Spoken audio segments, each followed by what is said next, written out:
गुरु ऐसे विनय दे दे, गुणगान करूं तेरा। इस बालक के सर पे गुरु हाथ रहे तेरा। गुरु ऐसे विनय दे दे, गुणगान करो। मम सद्गुरु चरण सदा शरणम। मम सद्गुरु चरण सदा शरणम। मम सद्गुरु चरण सदा शरणम। मम सद्गुरु चरण सदा शरणम। मम सद्गुरु चरण सदा शरणम। मम सद्गुरु चरण सदा शरणम। मम सद्गुरु चरण सदा शरणम। मम सद्गुरु चरण सदा शरणम। मम सद्गुरु चरण सदा शरणम। मम सद्गुरु चरण सदा शरणम। मम सद्गुरु चरण सदा शरणम। मम सद्गुरु चरण सदा शरणम। सद्गुरु चरण सदा शरणम। मम सद्गुरु चरण सदा शरणम। सद्गुरु चरण सदा शरणम। मम सद्गुरु चरण सदा शरणम। मम सद्गुरु चरण सदा शरणम। मम सद्गुरु चरण सदा शरणम। मम सद्गुरु चरण सदा शरणम। मम सद्गुरु चरण सदा शरणम। मम सद्गुरु चरण सदा शरणम। मम सद्गुरु चरण सदा शरणम। ओम तिमिरान्धकारां ज्ञानाञ्जनशलाकया चक्षुरुन्मीलितं येन तस्मै श्री गुरवे नमः। परम गुरवे नमः। परम्पराचार्य गुरवे नमः।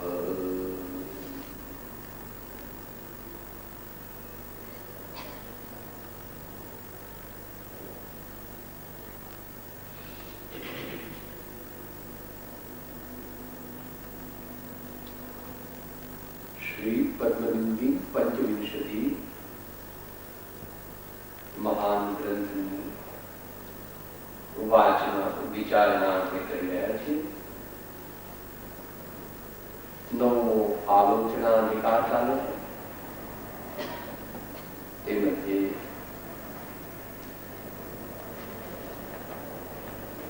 સવારની બેઠકમાં છેલ્લા 24મા શ્લોકમાં પોતાના આત્માને આચાર્યશ્રીએ પ્રતિબોધિત કર્યો હતો કે આ બધા જગતના પદાર્થો સાથે તારે શું સંબંધ છે,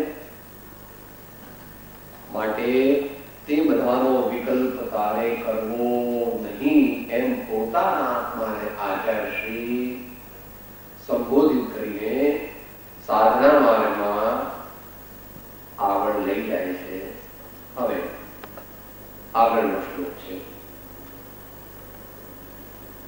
श्लोक संख्या 25, पृष्ठ संख्या 227। धर्माधर्मनवांसिकालयिति मे नैवानितं कुर्वते चत्वारोऽपि सहायतामुपगता तिष्ठन्ति गत्यादिषु एकः पुद्गल एव सन्निधिगतो नो कर्म कर्माकृते वैबन्धकृदेश सम्प्रति मया मेधासिना खण्डितः।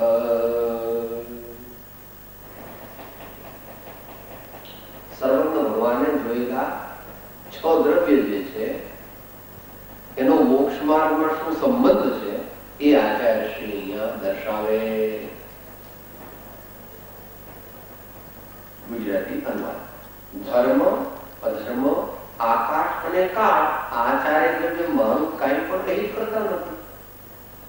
તે ચારે તો ગતિ આદિ એટલે સ્થિતિ અવકાશ અને વર્તનામાં સહાયક થઈને રહ્યા છે.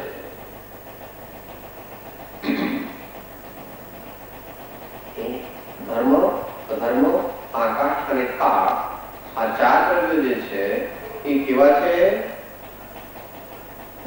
દરેક દ્રવ્યની માફક અનાદિ અનંત તો છે, પણ બીજું કેવા છે? સ્વભાવ પરિણામી. સ્વભાવ પરિણામી, એમાં કોઈ બીજો વિભાવ થતો નથી. એમના સ્વભાવથી વિપરીત પણ એમની અવસ્થા થતી નથી કદાપી. અનાદિ અનંત સ્વભાવ પરિણામી છે અને મધ્યસ્થ છે. તો ગુંજ ક્યાં પડી છે? જીવ દ્રવ્ય અને પૂતગલ દ્રવ્ય. જીવ દ્રવ્ય એટલે આપણે, અને પૂતગલ દ્રવ્ય એટલે જેટલું દેખાય છે તેટલું બધું. એટલે પૂતગલ દ્રવ્ય ક્યાં રહેતું હશે કે તું જે દેખે છે તે પૂતગલ છે. આંખોથી દેખે છે તે જે કંઈ આંખોથી દેખાય તે બધું પૂતગલ સ્વરૂપ છે, એટલે કે જળ સ્વરૂપ છે. એટલે કે એ વેદાંતની પરિભાષામાં સ્વપ્ન સ્વરૂપ છે. સ્વપ્ન સ્વરૂપ. અને સંતોની ભાષામાં માટી છે. मिट्टी उठावन मिट्टी बिछावन मिट्टी का है खिलौना, मिट्टी से मिट्टी मिल गई तो ऊपर चले सब लोग गाता, सुन ले मेरे लाला एक दिन पवन से उड़ जाना, एक दिन पवन से उड़ जाना. આટલો મોટો માથીને ફરજ પણ પવન તને ઉડાડી દેશે, કારણ કે આની રક્ષા થઈ જશે અને તું ઉડી જઈશ. પણ એમાં આપણે શું સમજવું છે? मिट्टी उठावन मिट्टी बिछावन मिट्टी का है खिलौना, और मिट्टी से मिट्टी मिल गई. આવું થવાનું છે.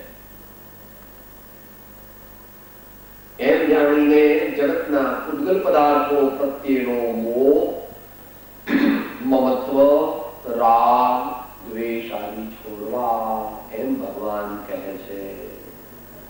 એ રીતે શ્રી દેવચંદ્રજી મહારાજ સ્તુતિ કરે છે 22માં નેમિનાથ ભગવાનની કે ભગવાન મોક્ષ કેવી રીતે ગયા? ભગવાન મોક્ષ કેવી રીતે ગયા? એની બેઝિક જે મેથોડોલોજી છે એ તો જે રીતે ઋષભદેવ ભગવાન ગયા એ જ રીતે નેમિનાથ ભગવાન ગયા, એ જ રીતે મહાવીર ભગવાન ગયા, એ જ રીતે આપણે જવું પડશે. જવાનું એનું એક સુંદર નેમિનાથ ભગવાનની સ્તુતિ છે. માત્ર અત્યારે તો આમાં પહેલી અને ત્રીજી બે કડીમાં છે. નિજને સર નિજ કારજ કર્યો, નિજને સર નિજ કારજ કર્યો, છાંડ્યો સર્વ વિભાવોજી,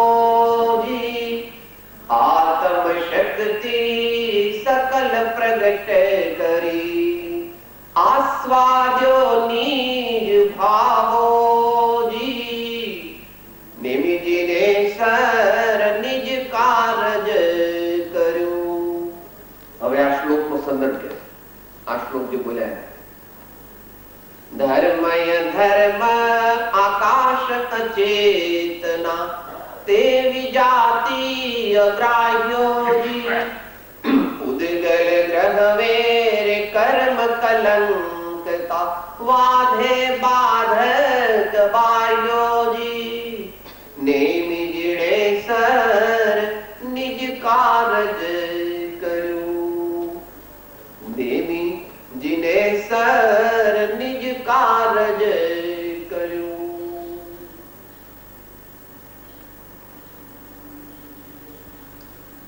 આત્મા સિવાયના જે બીજા પદાર્થો હતા તેમાં ભગવાને પોતાનું ચિત્ત જોડ્યું નહીં. બધાય જગતના પદાર્થોથી પાછા વળી ગયા. કવિત્વ ભાગવતમાં જ્યાં કૃપાળુ દેવ કાયા શબ્દ મૂકે છે ત્યાં કાયા આદિ બાકીના બધાય સમજી લેવા. કાયાની વિસારી માયા સ્વરૂપે સમાયા એવા, એટલે કાયાદીની માયા છોડી સ્વરૂપે સમાયા એવા. કાયાદી એટલે 692 માં કે છે તે દેહ, સ્ત્રી, પુત્ર, મિત્ર વગેરે વગેરે વગેરે જગતના સર્વોપરા એમ કે છે આચાર્ય.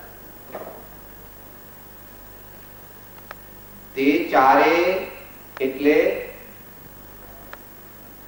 પેલા જે અરૂપી સ્વભાવ પરિણામી છે તે ધર્માસ્થિર, અધર્માસ્થિર, આકાશ અને કાળ. એ તો કોઈ અપેક્ષાએ સહાયક થઈને રહે છે, પરંતુ કર્મ અને નો કર્મના સ્વરૂપે પરિણમેલ આ એક પૂતગલ રૂપ શત્રુ જ મારું સાનિધ્ય પામીને બંધનું કારણ થાય છે. જો એમાં દોષ એ પૂતગલને નથી દેતા, હો મારું સાનિધ્ય પામીને. એટલે આ જીવ જો ભૂલ કરે તો કર્મો ચોંટે, આ જીવ જો ભૂલ ન કરે તો કર્મો એને પરાણે ચોંટી જતા નથી. એમ આત્મસિદ્ધિમાં શિષ્ય બોલવી પ્રાપ્તિ કથનમાં ચેતન જો આ કર્મ ત્રીજા પદના અંતે ચેતન જો નિજ ભાનમાં કરતા આપ સ્વભાવ વર્તે નહીં નિજ ભાનમાં કરતા કર્મ સ્વભાવ. ચેતન જો નિજ ભાનમાં કરતા આપ સ્વભાવ વર્તે નહીં નિજ ભાનમાં કરતા કર્મ પ્રભાવ.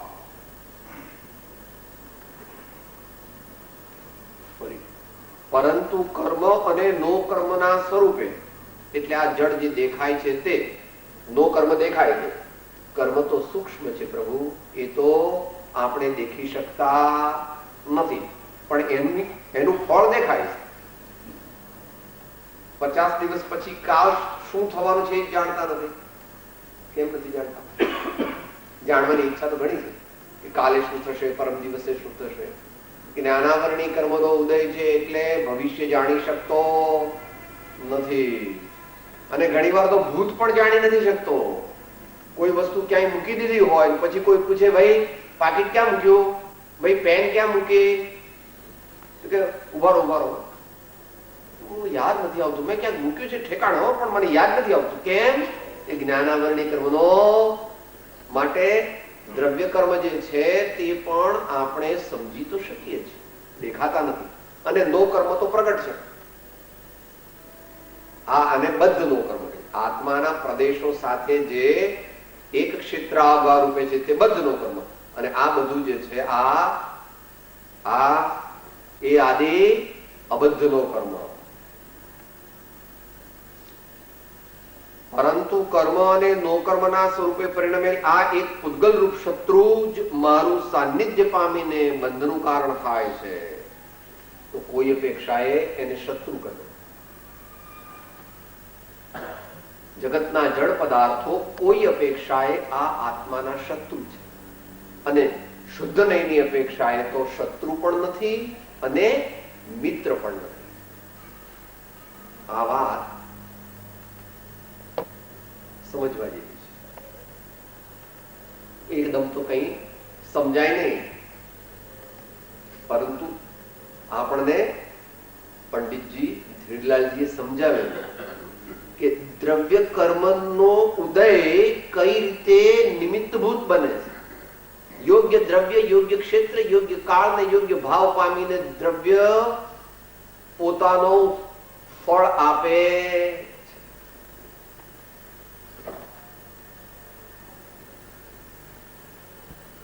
મંદિરમાં જઈએ તો સામાન્યપણે સારા વિચાર આવવાની સંભાવના છે, અને થિયેટરમાં જઈએ તો બુરા વિચાર આવવાની સંભાવના છે.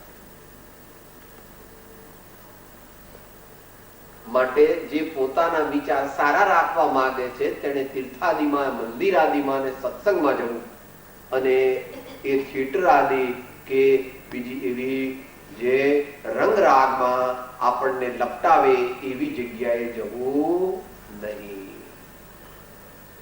આ તો એક દ્રષ્ટાંત માત્ર છે. તો યોગ્ય દ્રવ્ય, યોગ્ય ક્ષેત્ર, યોગ્ય કાળ ને પામીને આ આત્મા એ ભાવ કરી શકે છે. આટલા બધા મહાન પુરુષો હતા તો પણ શ્રેણી ન માંડી શકે. આટલા બધા મહાન સમર્થ હતા તો પણ શ્રેણી ન માંડી શક્યા. આચાર્ય અરે શુદ્ધ કેવળી ભગવાન ભદ્રબાહુ સ્વામી, એમાં કાળ અને ક્ષેત્ર એ પણ કોઈ અપેક્ષા એ નિમિત્ત છે, એનો સ્વીકાર કરો. તો આવું જાણે તો બાધક પરદ્રવ્યોથી દૂર રહેવું અને સાધક પરદ્રવ્યોની સમીપ રહેવું, આ કોનું લક્ષણ છે?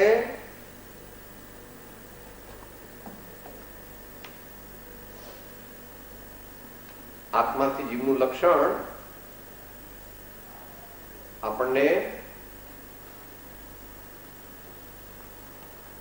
પહેલી 8 દ્રષ્ટિની સજ્જાઈની પહેલી દ્રષ્ટિની સજ્જાઈમાં 13મી કડીમાં કહ્યું. શું કહ્યું? ચાહે ચકોર તે ચંદ્રને મધુકર માલતી ભોગી રે, તેમ ભવિ સહજ ગુણે હોયે ઉત્તમ નિમિત્ત સંયોગી રે, વીરજીને સરદેશના.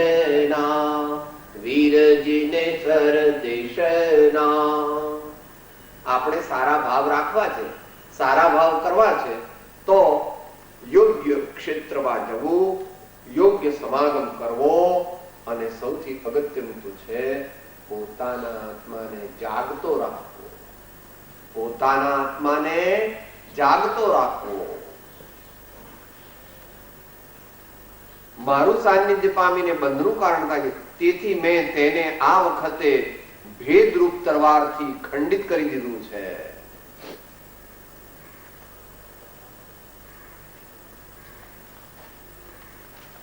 સૌથી મહાન પુરુષાર્થ તો મુનિજનો કરી શકે છે. એટલે મૂળ જે કુંદ આમનાય છે એમાં જયારે મુનિ પણ ગ્રહણ કરે ત્યારે શું પરિગ્રહ રાખે? જથા જાદ રૂપ ધરો એવો શબ્દ વાપરે છે પ્રવચન સારમાં આચાર્ય શ્રી. જેવા માએ જન્મ્યા તેવા મુનિરાજ છે. જેવા માએ જન્મ્યા તેવા મુનિરાજ છે, કાંઈ પણ રાખતા નથી. પછી કે સાહેબ પણ પેલી પીછીને કમંડળું છે ને, તો કે એ કોઈ પણ લૌકિક કાર્ય માટે વાપરે નહીં. જો કમંડળુનું પાણી જો પીએ અથવા પીછીથી પોતે હવા નાખે તો મુનિપણાથી ભ્રષ્ટ થઈ જાય. પણ પીછી દ્વારા અહિંસા ધર્મનું પાલન કરીને સૂક્ષ્મ જીવોને તેઓને બાધા ન પહોંચે તેવી રીતે બાજુમાં ખસેડે છે, અને કમંડળું દ્વારા દેવગુરુ ધર્મ અને શાસ્ત્રનો વિનય કરે છે. કારણ કે શૌચાદી ક્રિયા પછી ગંદા હાથથી શાસ્ત્રને અડી શકાય નહીં. માટે મુનિરાજ પાસે શું પરિગ્રહ હોય કે મુનિરાજ કઈ પરિગ્રહ રાખતા નથી. એટલું એમનું અંદરમાં નિર્મમત્વ, એટલે જગતના સર્વ પદાર્થોથી એમને મમતા તૂટી ગઈ છે. શરીર પ્રત્યેથી પણ ઘણી મમતા તૂટી ગઈ છે, અને બાકી રહ્યું શરીર. એવી એક આર્ગ્યુમેન્ટ કરી હતી. પછી દર્શનકારો તો આર્ગ્યુમેન્ટ કરે ને કે જે બધું છોડી દીધું તો શરીર પરદ્રવ્ય છે કે સ્વદ્રવ્ય? કે પરદ્રવ્ય છે, કે એ પણ છોડી દો ને. કે ભાઈ એ અનુપાત પરદ્રવ્ય છે. આ ભાવમાં બુદ્ધિપૂર્વક તેને ગ્રહણ કર્યું નથી. એ તો પૂર્વે બાંધેલા નામ કર્મના ઉદયથી ગતિ કર્મથી આ મળેલું છે. માટે અમે આ શરીરને જન્મ્યા પછી ગ્રહણ કર્યું નથી. 10-12 વર્ષના થયા પછી આ શરીર ભાડે રાખ્યું આપણે. ત્યાં સુધી ક્યાં હતા?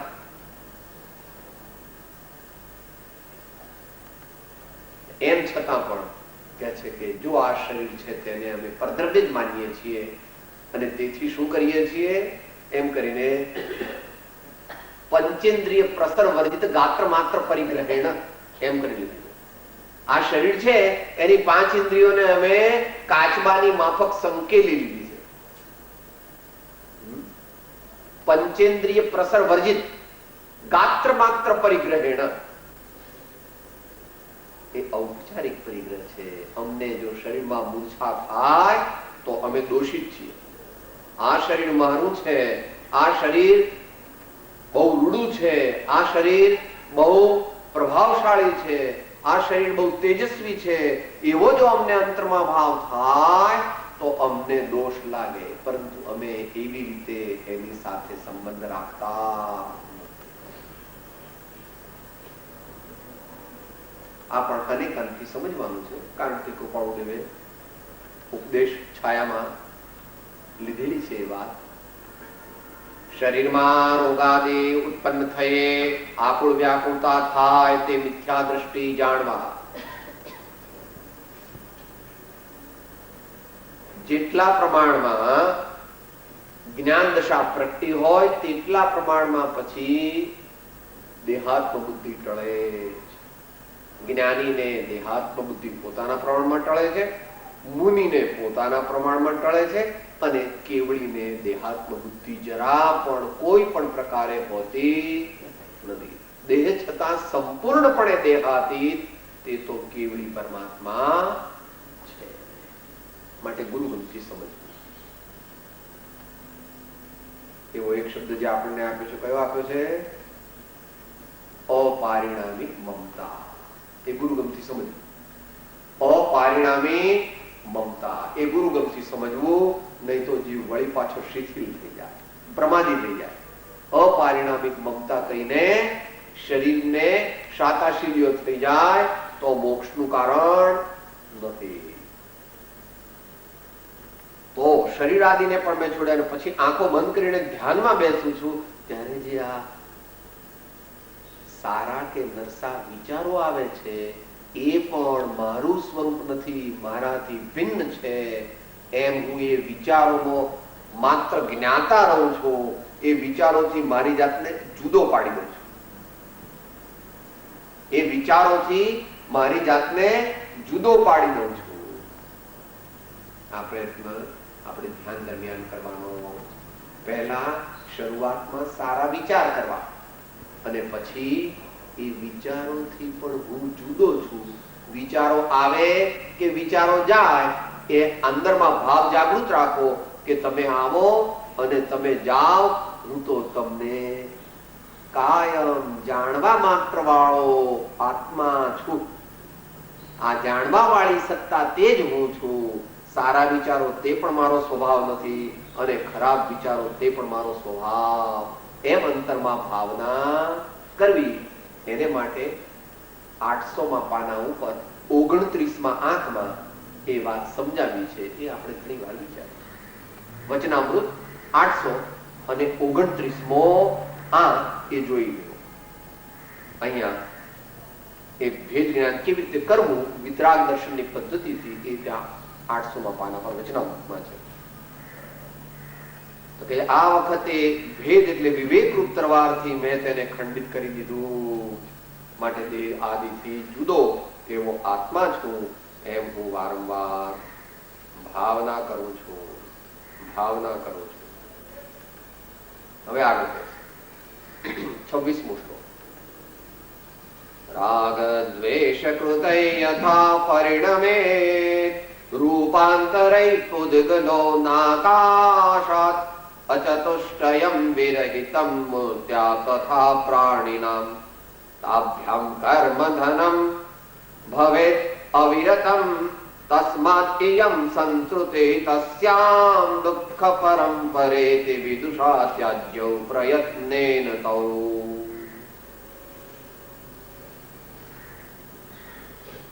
જેમ રાગ અને દ્વેષ દ્વારા કરવામાં આવેલા પરિણામાંતરોથી પૂતગલ દ્રવ્યો પરિણમે છે, તેવી રીતે તે અમૂર્તિક આકાશ આદિ 4 દ્રવ્યો ઉક્ત પરિણામાંતરોથી પરિણમતા નથી. શું કે છે? આપણે રાગ દ્વેષ ભાવ કરીએ તો જે કાર્બન વર્ગણા છે એ કર્મ રૂપે પરિણમીને આપણા સાથે ચોંટી જાય છે. એવી રીતે આકાશ આદિ આપણને ચોંટતા નથી કે બીજા કોઈ દ્રવ્યો આપણને ચોંટતા નથી. આત્માને ચોંટવાનો સ્વભાવ કોનામાં છે? માત્ર પૂતગલમાં છે. તે પૂતગલમાં કયા? જે કાર્બન વર્ગના આદિ જે છે તે. ઉક્ત રાગ અને દ્વેષથી નિરંતર પ્રાણીઓને સદા કઠોર કર્મનો બંધ થાય.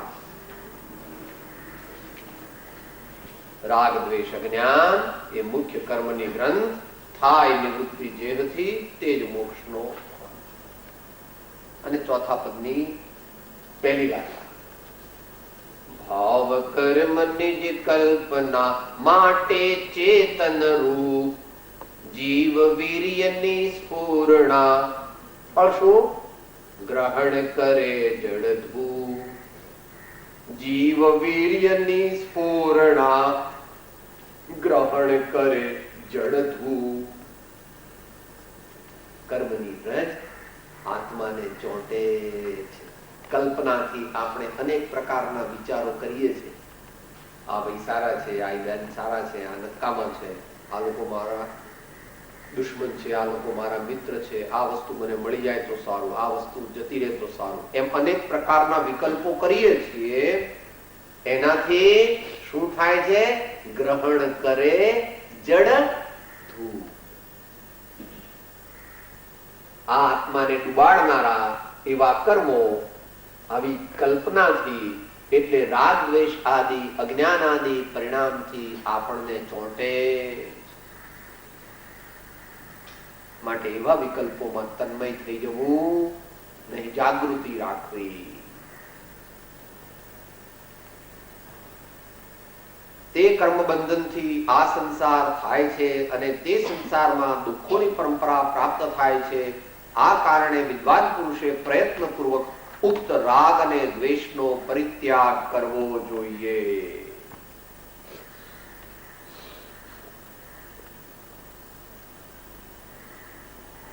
નિશ્ચય નહીં માત્ર પોતાના રાગ દ્વેષ પરિણામો જ બંધનું કારણ છે. નિશ્ચય નહીંથી રાગ દ્વેષ આદિ પરિણામો જ બંધનું કારણ છે. પરંતુ સાથે સાથે આખું પણ કર્મ બંધનનું જે સાયન્સ છે એ જાણવું જોઈએ. એ સવારે વાત આવી ગઈ. યોગ્ય દ્રવ્ય, યોગ્ય ક્ષેત્ર, યોગ્ય કાળ, યોગ્ય ભાવ.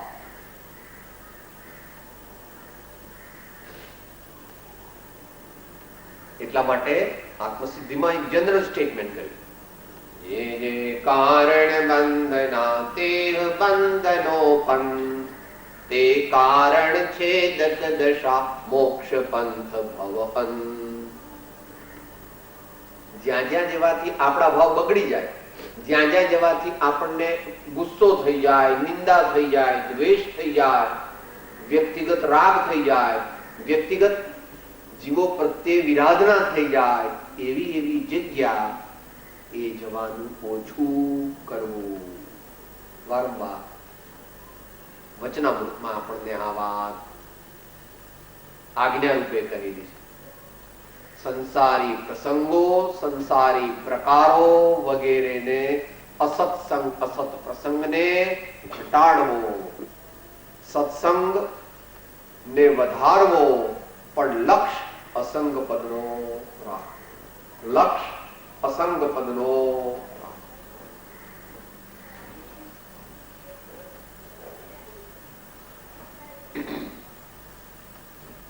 એની વાત પોતાના આત્માને હવે કહે છે. શ્લોક 27.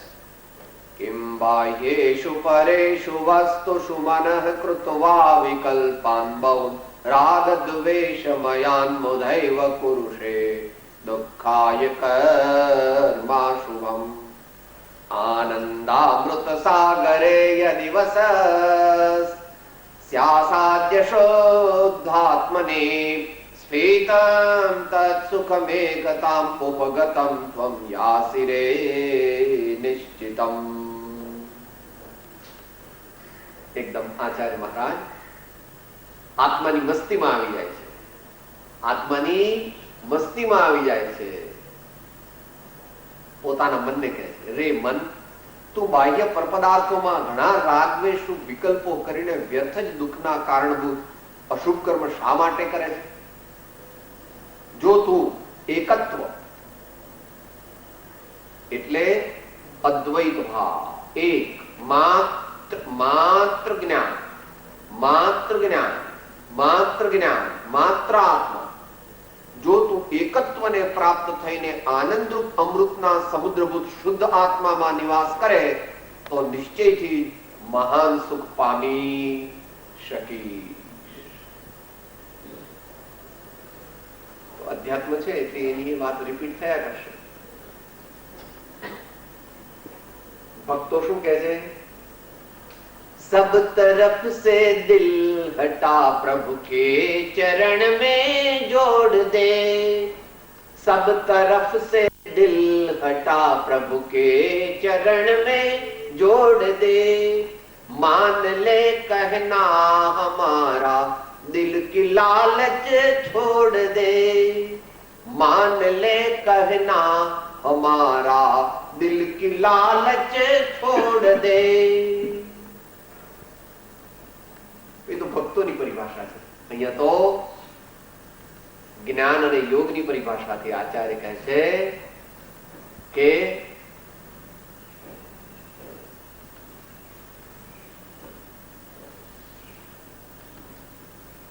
મનને પાછું આવે, મનને ધીમે ધીમે ટ્રેન કરો. જંગલી ઘોડો છે મન, એટલે જંગલી ઘોડો. 68માં પાઠમાં 100માં પાઠમાં એ વાત આવે. એક સમયમાં અસંખ્યાત યોજન ચાલનાર એવું આ મન છે. એ એકદમ કઈ જીતાતું નથી. ક્રમે ક્રમે ક્રમે ક્રમે અભ્યાસથી, વૈરાગ્યથી, સમજાવટથી, વિવેકથી, સત્સંગથી, ગુરુ સાનિધ્યથી, એમ અનેક પ્રકારના સાધન કરવાથી ધીમે ધીમે મન શાંત થાય છે. ધીમે ધીમે મન પવિત્ર થાય છે. ધીમે ધીમે મન શાંત થાય છે. ધીમે ધીમે મન પવિત્ર થાય છે.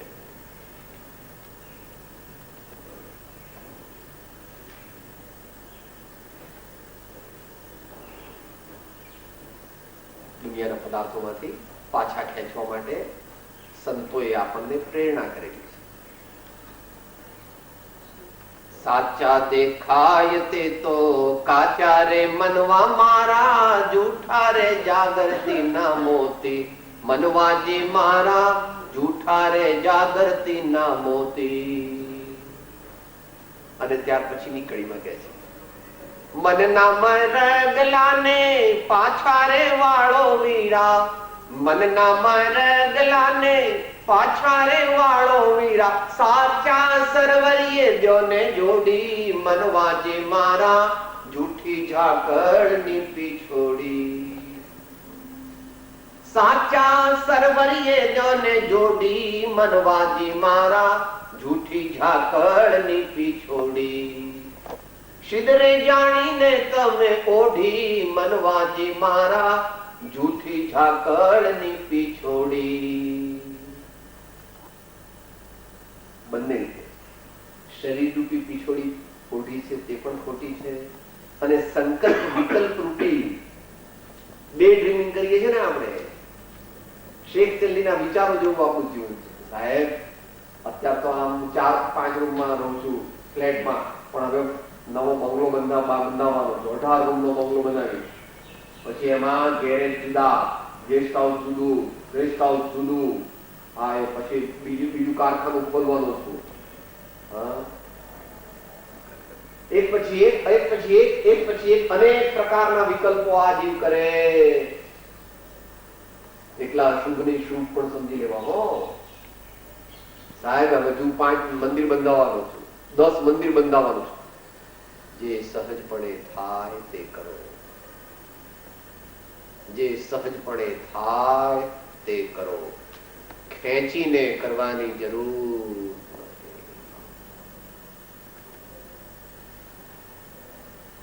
મનુષ્યને પોતાના અંતરની સમાધિના આનંદની પ્રતીતિ નથી, એટલે બહારમાં દોડે છે. આમ કરું તો કંઈક થાય, આમ કરું તો કંઈક થાય, આમ કરું તો કંઈક થાય. પરંતુ અંતરમાં સુખ છે એવું અંદરમાં જેમ જેમ દ્રઢ પ્રતીતિ થાય એમ ધીરે ધીરે ધીરે ધીરે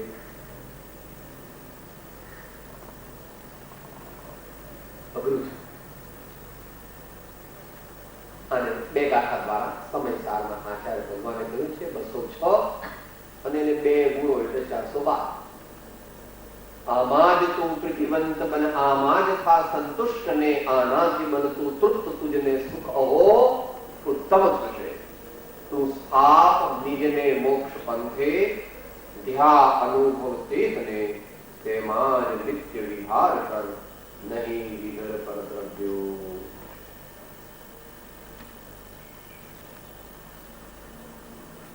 શ્રીમદ રાજચંદ્ર રચનામૃતના 108માં અંકનો પ્રારંભ છે. હે જીવ, ભ્રમામાં તને સત્ય કહું છું, સુખ અંતરમાં છે, બહાર શોધવાથી મળશે. અંતરનું સુખ અંતરની સમશ્રેણીમાં છે, તે થવા બાહ્ય પદાર્થનું આશ્ચર્ય ભૂલ એમ કહીને આપણને અનેક રીતે શાંત થવા, ફરવા, નિરાપદ થવા, સ્વસ્થ થવાની ગુરુદેવોએ આજ્ઞા કરેલી. એને યાદ રાખીએ. આપણે કોઈ પણ કાર્ય કરતા કોઈ પણ કાર્ય કરીએ તો કરતા જઈએ ઘરનું કામ, પણ લેતા જઈએ પ્રભુનું નામ.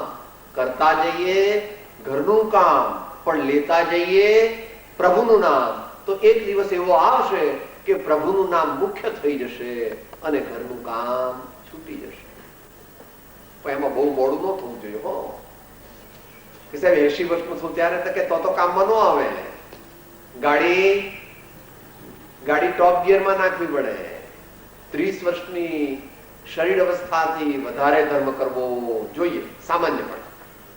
પરંતુ શ્રેષ્ઠ તો જે યુવા વયનો સર્વસંગ પરિત્યાગ કરી શકે એ તો મહાન છે. એ જગત વંદ્ય છે જો તેઓ સાચે સાચ મોક્ષ માર્ગને પામે તો. આવી વિતરાગ માર્ગમાં તો એક પ્રણાલી છે. એ પાર્શ્વનાથ ભગવાન નમસ્કાર કરી અને ઇન્ટ્રોડક્શન કરીએ. जिन धरी बालक पणे दीक्षा कमठ मान विदार के, ते पार्श्वनाथ जिनेन्द्र के पद मैं नवो शिर धार के, ते पार्श्वनाथ जिनेन्द्र के पद मैं नवो शिर धार के. મોટા પુરુષ. મોટા પુરુષ શું? બહુ જ મોટા. બાપુજી બા કહે છે ભાઈ હવે તો મોટા થયા, તમે લગ્ન કરી લો અને આ રાજ્યને સંભાળો તો અમે છૂટા થઈએ અને અમે પણ જરા વિશેષ ધર્મ કરીએ.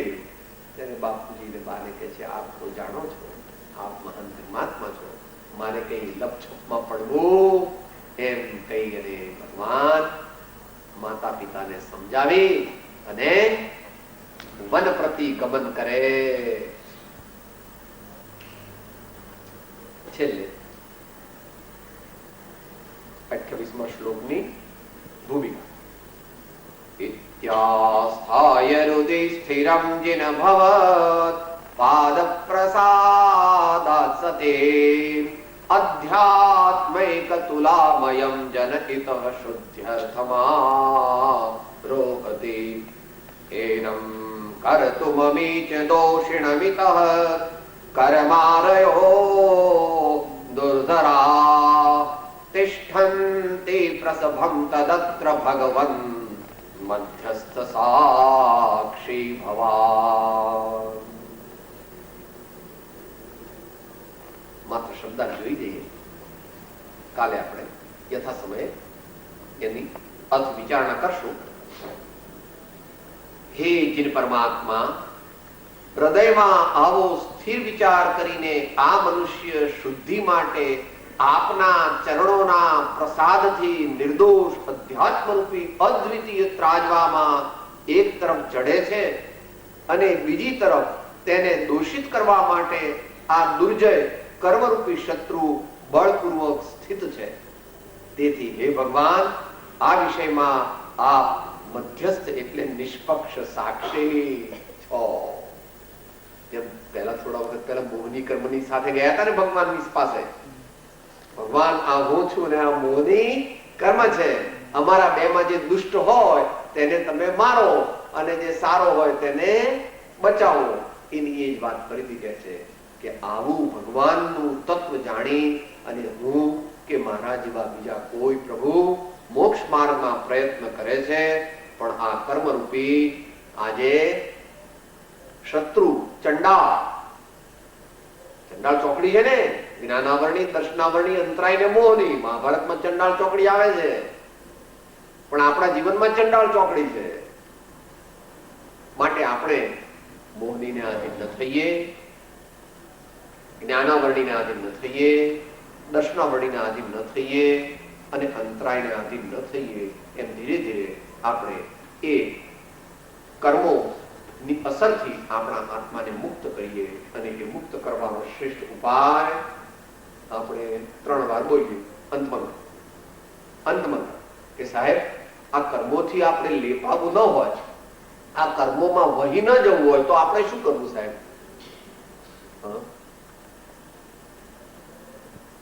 આલંબનમ ભવજલે પતતામ જનાનામ,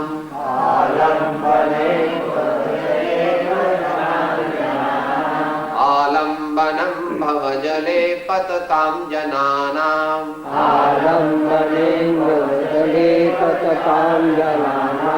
આલંબનમ ભવજલે પતતામ જનાનામ,